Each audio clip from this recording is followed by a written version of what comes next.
Assalamualaikum warahmatullahi wabarakatuh.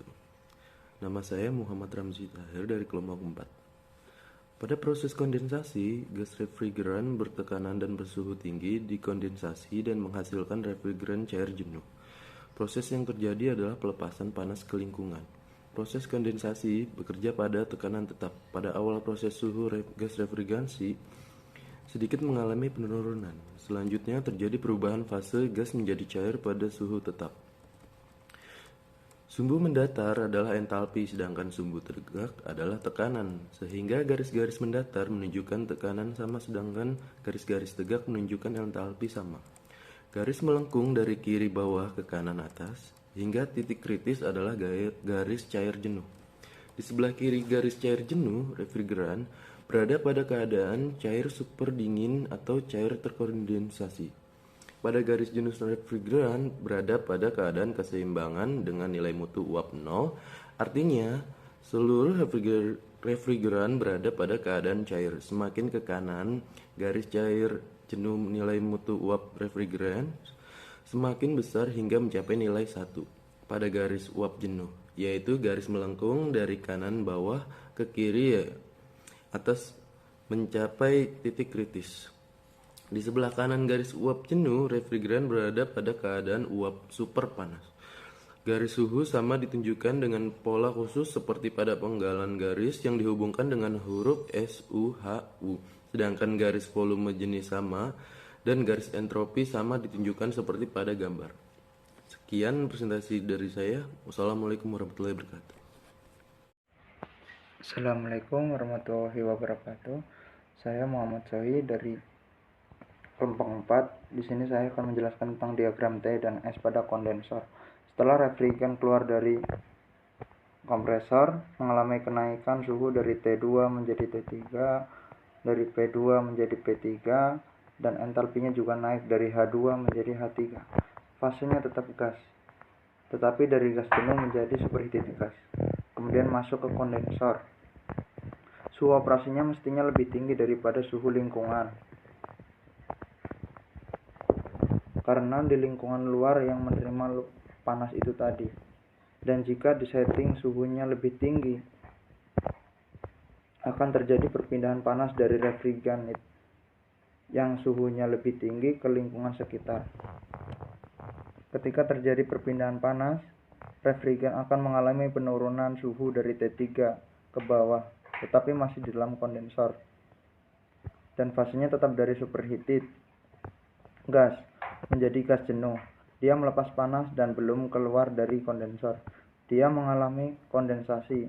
Jadi dari fase gas jenuh menjadi cair jenuh. Semua proses penurunan suhu ini kemudian mengalami kondensasi atau pengembunan. Ini terjadi pada tekanan yang tetap. Jadi tekanan di titik input sama dengan titik output, tekanannya sama. Jadi suhunya turun dulu, kemudian mengalami pengembunan cair jenuh, artinya fraksi uapnya menjadi 0%, dan entalpinya mengalami penurunan. Sekian dari saya. Assalamualaikum warahmatullahi wabarakatuh. Assalamualaikum warahmatullahi wabarakatuh. Nama saya Muhammad Arfi Bisono dari kelompok 4. Di sini saya akan menjelaskan analisis energi kondensor. Di setiap komponen di refrigeran itu pasti menganalisisnya sebagai sistem terbuka, walau siklusnya itu siklus tertutup. Kenapa seperti itu? Karena komponen tersebut ada aliran energi yang masuk, dan aliran energi tersebut dibawa oleh aliran massa yang masuk dan keluar.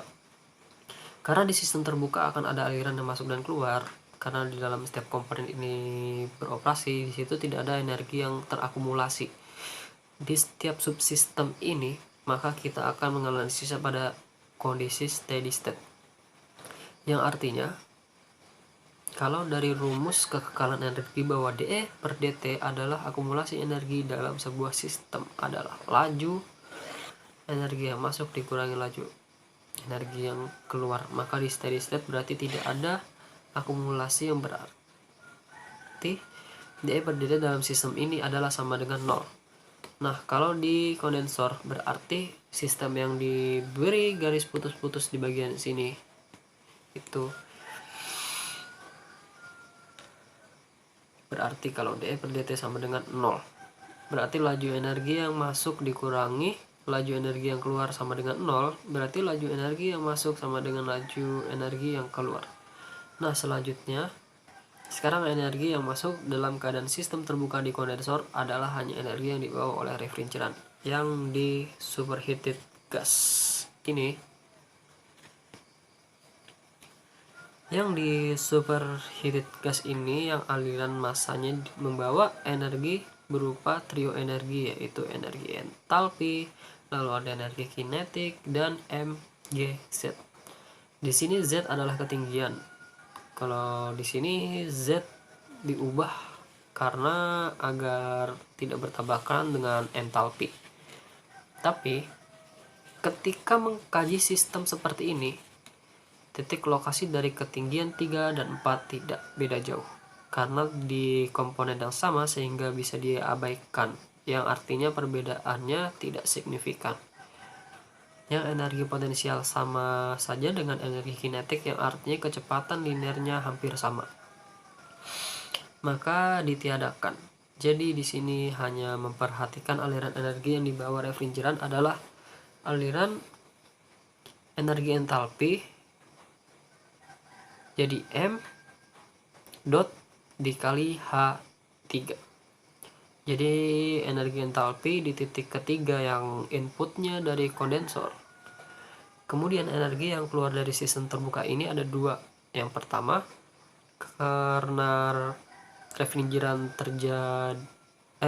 tadi itu juga keluar dari kondensor, ini berarti dia membawa energi dari aliran yang mengalir keluar itu.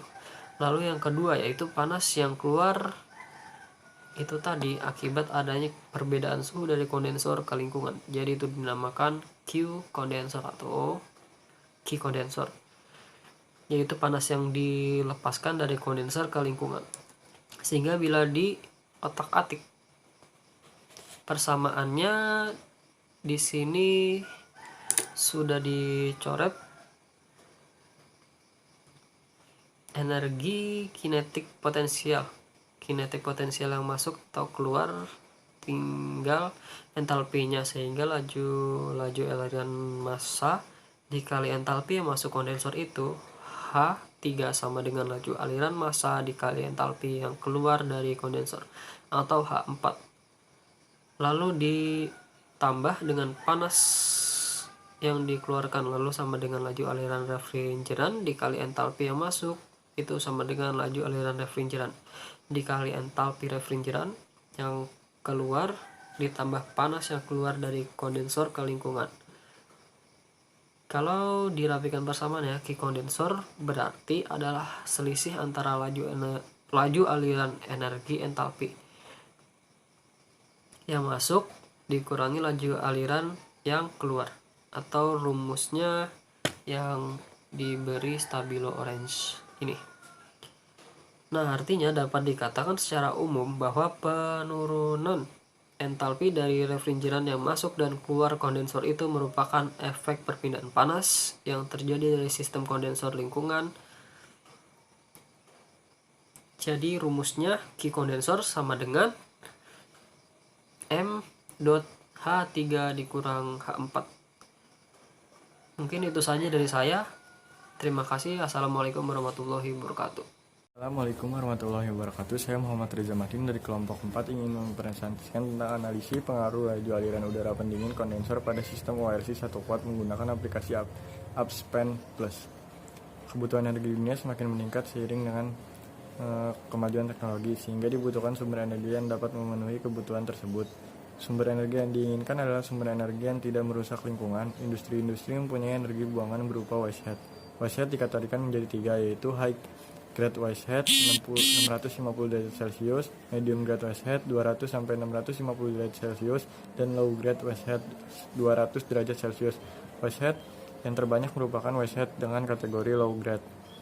Low grade waste heat ini sulit untuk dimanfaatkan karena temperaturnya yang rendah, akan tetapi dapat digunakan dalam siklus organik Rankine Cycle atau ORC, di mana ORC menggunakan fluida kerja yang dapat dengan mudah merubah fase menjadi uap panas dengan energi panas rendah. Penelitian dilakukan menggunakan rangkaian ORC sederhana dengan fluida kerja R141B dan fluida pendinginnya udara. Simulasi ini dilakukan dengan menggunakan software Plus V10. Temperatur keluaran evaporator diasumsi sebesar 100 derajat Celcius. Fluida pendingin pada kondensor menggunakan udara dengan suhu ruangan 28 derajat Celcius pada simulasi.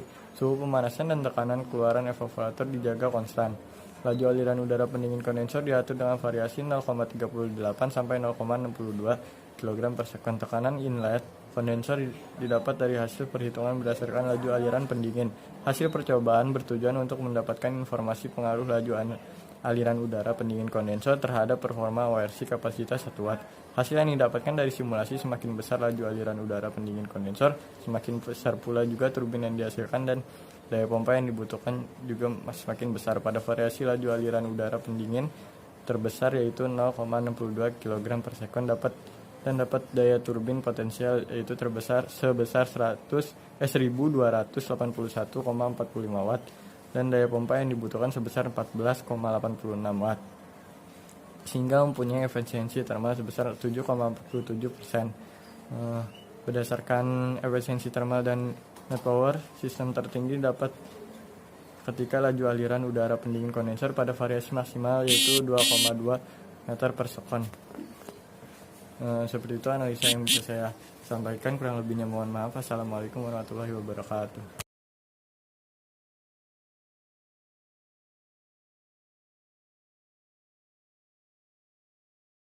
Assalamualaikum warahmatullahi wabarakatuh. Perkenalkan saya M. Badrul Disni. Saya dari kelompok 4. Saya akan menjelaskan poin F yang berisi tentang konstruksi dan sistem kerja dari kondensor. Kondensor adalah suatu alat yang digunakan untuk mendinginkan atau mengkondensasikan alat penukar panas yang digunakan untuk bertujuan untuk memiliki rancangan yang bervariasi dan banyak ukurannya, yang mulai yang dapat digenggam sampai yang berukuran yang sangat besar. Kondensasi uap menjadi cairan adalah lawan daripada penguapan atau evaporasi dan merupakan proses eksotermik atau melepas panas. Untuk kondensor yang berada di sistem di PLTU, yaitu di sini aliran inlet dari steam dari turbin untuk masuk ke dalam kondensor, yang di dalamnya sudah terdapat aliran air pendingin yang berisi dari air laut yang masuk di dalam tubing-tubing. Untuk hasil daripada pendinginan ini sendiri akan ditampung di dalam bak penampungan yang disebut hot wheel, dan air itu sendiri disebut air kondensat yang nantinya akan dialirkan ke boiler melalui pompa BFP atau BFPT. Proses aliran pada kondensor terjadi secara isobarik, artinya proses tersebut aliran tersebut bekerja secara tetap. Dan untuk aliran fluida tidak ada yang lain adalah aliran steam yang berasal dari turbin yang nantinya akan dikondensasikan di dalam kondensor. Lanjut. Dan di sini adalah sistem daripada kondensor. Untuk ini adalah untuk aliran suction atau inlet yang berasal dari air laut untuk mendinginkan steam.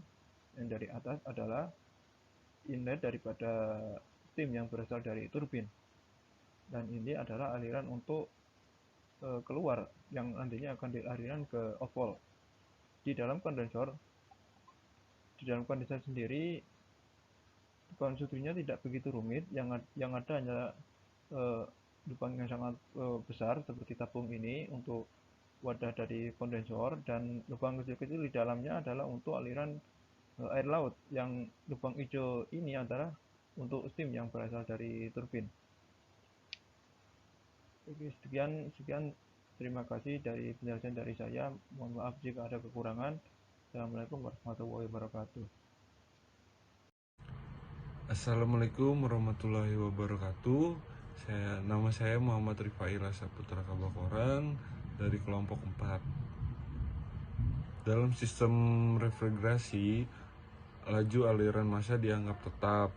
Persamaan energi menyatakan bahwa besar energi yang dimasukkan di titik 1 ditambah besarnya energi yang ditambahkan berupa kalor dikurangi dengan energi yang keluar dalam bentuk kerja yang meninggalkan sistem pada titik 2 sama dengan besarnya perubahan energi yang di dalam volume kendali. Persamaan energi pada volume kendali, 25 persamaan energi yang ditulis sebagai berikut. Ya, seperti itu aja penjelasan dari saya, kurang lebih.